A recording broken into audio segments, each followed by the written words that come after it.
Hola les gars, j'espère que vous allez bien. On se retrouve dans une nouvelle vidéo et on se retrouve dans le before du match Osasuna-Real Madrid. Demain soir, les merengues affrontent cette équipe d'Osasuna qui est en difficulté cette saison.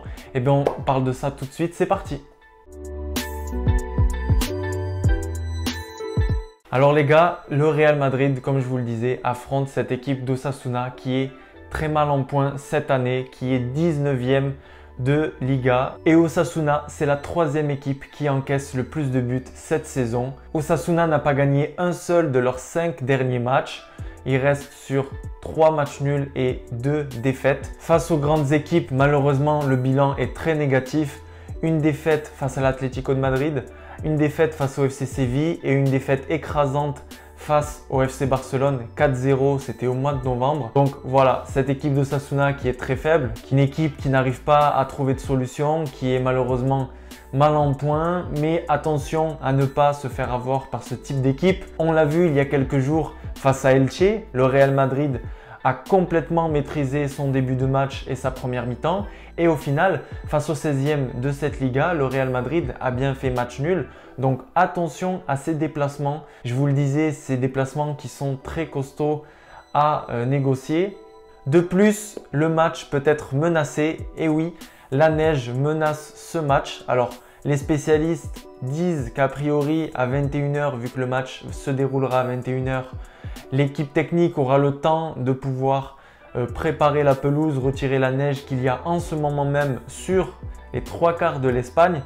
Mais au-delà de ça, on pense à décaler le match à dimanche dans le cas où les techniciens du stade et de cette équipe de Osasuna n'arrivent pas à rétablir le problème. Sinon, les gars, une nouvelle du côté du Real Madrid. Hier, c'était Josep Pedrerol, le fameux journaliste et présentateur de l'émission El Chiringuito, qui nous apprenait que Zidane avait été cas contact Covid. Donc, il a été très proche d'une personne qui a eu le Covid-19. Donc, il a directement été placé en isolement. Il a été isolé dans son domicile. Et la Liga indique une chose, c'est que tant que Zidane n'avait pas de test PCR négatif, il ne pouvait pas rejoindre le groupe. Donc hier, c'est bien l'adjoint de Zinedine Zidane, Bettoni, qui a dirigé l'entraînement.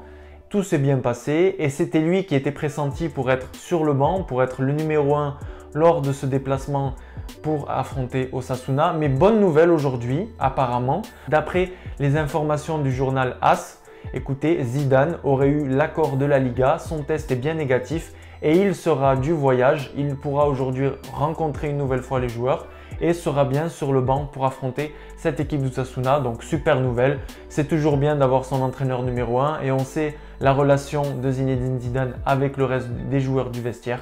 Donc super. Les gars, sinon Carvajal, même si il a eu un carton jaune et donc une accumulation, ce qui lui empêche de jouer ce match, il est blessé pour le moment. Voilà, on le voit à l'intérieur au gymnase en train de faire du renforcement musculaire avec les physios, avec les kinés. Apparemment, il est touché à une de ses jambes, donc on n'a pas plus d'infos pour le moment. Ce n'est pas très grave a priori, mais voilà, Carvajal n'est pas dispo pour le moment. On espère qu'il sera disponible dès le 14 janvier pour affronter l'Athletic Bilbao en Super Coupe d'Espagne. Mais ce week-end, ce sera soit Nacho, soit Lucas Vázquez, soit Odriozola qui est normalement son remplaçant numéro 1 sur ce côté droit en défense. Donc moi je dis pourquoi pas Nacho ou Odriozola, ça leur permettrait d'avoir du temps de jeu et j'espère que l'un des deux sera titularisé ce week-end. Sinon, à part Carvajal qui a quelques petites douleurs, à part Rodrigo qui est bien sûr blessé pour quelques mois, je vous l'avais dit dans une précédente vidéo, tous les joueurs sont disponibles pour Zinedine Zidane. On attend évidemment le retour d'un Eden Hazard au top. Il est en forme, normalement ça fait plus de 3 semaines qu'il s'entraîne sans douleur et qu'il a pu accumuler un temps de jeu assez important pour débuter le match. Donc j'espère que demain ce sera bien Eden Hazard sur ce côté gauche avec Karim Benzema bien évidemment. Et je pense que pour le reste de l'équipe, ce sera du classique. Les gars, en tout cas, on se retrouve du coup soit dimanche matin si le match se passe samedi soir, soit lundi matin si le match est décalé à dimanche pour le débrief de ce déplacement, pour ce match Osasuna-Real Madrid.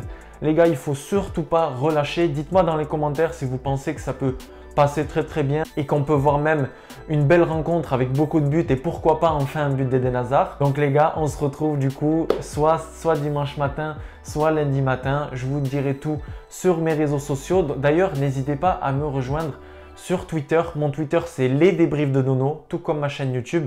Et Instagram, c'est pareil, c'est les débriefs de Nono. Je vous fais des petites stories, je vous apporte les dernières nouveautés. Et sur cette vidéo, n'oublie pas de liker, de lâcher ton petit pouce bleu et surtout de t'abonner si tu souhaites revoir mes vidéos. Les gars, on se retrouve très rapidement. À la Madrid!